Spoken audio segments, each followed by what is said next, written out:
We're so blessed kasi ngayon sa panahon natin, tinupad na ni Jesus at the cross when He was raised from the dead. Fulfilled na yung mga pangako. Di ba nga po, 2 Corinthians 1:20, New King James Version, for all the promises of God in Him are yes, and in Him, amen. To the glory of God through us. Church, our portion was paid in full.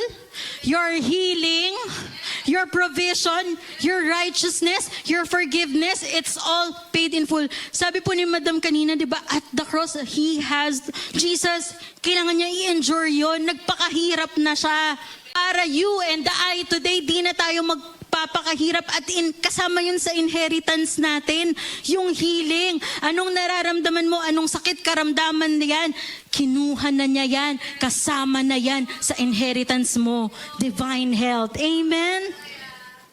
And again, kanina in-establish natin, because we are sons, we are daughters, we are heirs. Heirs, tigapagmana. Amen?